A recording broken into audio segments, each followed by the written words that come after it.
Olá, meus irmãos, graça e paz seja convosco. A lição de quarta-feira nos traz um título: A cura do surdo e gago. Irmãos, mais uma vez a gente encontra uma cura de Jesus usando elementos do corpo, como também elementos físicos, ou tocar na determinada parte daquela pessoa para trazer-lhe cura. Isso nos faz lembrar aquele cego, onde Jesus cospe no chão, faz lodo com a sua saliva e coloca em seus olhos. A razão pela qual isso é feita, nós não temos com precisão. Mas existe uma nota de rodapé aqui, da Bíblia NVT, que diz assim, ó: o uso medicinal da saliva nos tempos antigos é bem documentado. Quer dizer que existia essa prática até então, de fazer uso com algo referente à saliva. Mas o que essa lição, o que essa história me traz de mensagem? Primeiro ponto, irmãos, Jesus foi para Decápolis, passou por ali. E vocês lembram que em Decápolis foi o lugar onde aquele endemoniado de Gadara, né? Decápolis quer dizer 10 cidades, né? Deca, 10, e polis, de metrópole, de cidade. Então, as 10 cidades, e a tradução NVT também traduz dessa mesma forma, as 10 cidades. E ele passa por ali. Aquele homem surdo e gago, como é que ele poderia ir até Jesus se ele nunca ouvira falar sobre ele? A Bíblia não fala se alguém o levou até ele, mas Jesus vai até o seu encontro e faz com que ele esteja curado. Aí um outro ponto que merece consideração. Mais adiante, diante daquela situação, no capítulo 8, Jesus permanece ainda no mesmo lugar, próximo àquela região dali de onde ele foi expulso, de Gadara, onde ele foi expulso por causa do prejuízo que ele causou aos porqueiros. Lembre-se disso, ele foi de lá expulso. Mas como agora tantas pessoas quiseram ouvir a Jesus?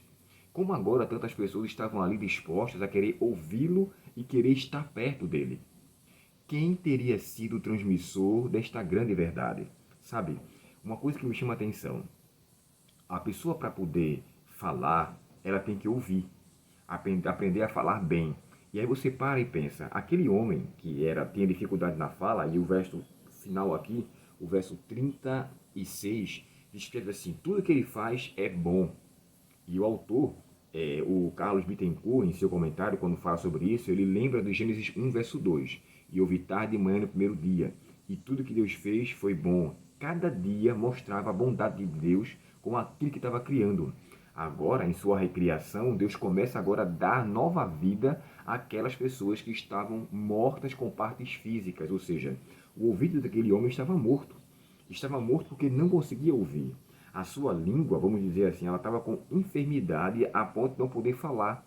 Mas Jesus vai, não só restaura a sua linguagem, mas ele ressuscita a sua audição. Ele traz de volta a sua audição. E o que me deixa mais interessante é que você sabe que para aprender a falar, uma criança tem que ouvir muito e repetir várias vezes. Mas e aquela cura ali? Quando Deus age por sua cura completa, ele faz de fato integral. Ele não faz pela metade, porém ele executou ali aquela grande obra. Mas e aquelas 4.000 pessoas que estavam ali? Como todas elas quiseram de fato ouvir agora a Cristo, estar perto dele? A lição chega a descrever, a história chega a falar que eles passaram ali dias com Jesus.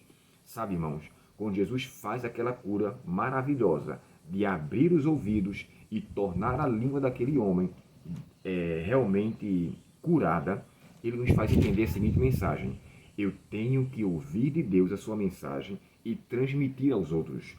Aquele homem de Gadara, lembre-se do título da lição: um grito, um sussurro por trás de um grito.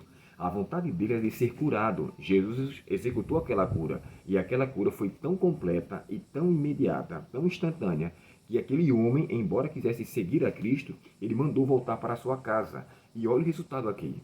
Podemos dizer que isso aqui já é a colheita do plantio de que aquele homem ali fez. Ou aqueles homens, né, uma vez que eram dois. Mas eu penso o seguinte: eu consigo falar, e para a graça e para a glória de Deus eu consigo ouvir. Mas será que eu faço bom uso da minha audição e da minha fala a ponto de propagar as verdades de Deus e trazer muitos para perto dele? Essa história, irmãos, esse milagre não está aqui por acaso. De fato, este homem foi levado até Cristo.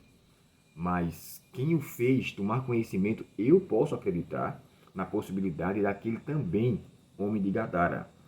Essa é a obra que Cristo nos deu, fazer discípulos. E mais uma vez, Jesus pede para que não falem nada. E em seguida, as pessoas não têm como ficar caladas em relação àquilo. Faça valer, irmãos, o que você tem de saudável em sua vida. Seus pés, suas mãos, sua boca e os seus ouvidos. São instrumentos de Deus para levar avante a obra da salvação, o ministério da salvação. Que Deus, portanto, nos faça bom uso, porque, como diz o hino da tia Cecel, né? Eu quero louvar a Deus com tudo aquilo que eu tiver, do fio do cabelo até o dedão do pé. Aí fala, as minhas mãozinhas servem para isso, os meus pezinhos servem para aquilo. Então, toda a nossa faculdade física que Deus nos concedeu tem um propósito para levar avante a obra da salvação. Que Deus nos abençoe e que eu e você façamos valer esse propósito de levar avante. Abre meus ouvidos, Senhor, abre minha boca, para que possa proferir as verdades e as maravilhas da Tua palavra. Oremos ao Senhor nesse momento. Obrigado, querido Deus, por essa história maravilhosa de cura que o Senhor realizou. Que nós possamos levar em consideração, Pai, o Teu cuidado para com os Teus filhos e que nós possamos verdadeiramente nos empenhar em andar ao Teu lado e fazer valer a nossa audição, como também o nosso falar. Gusta-nos, ó Pai, para o Teu serviço, perdoa nossos pecados e nos dá um dia com a Tua paz. Te pedimos em nome de Jesus. Amém.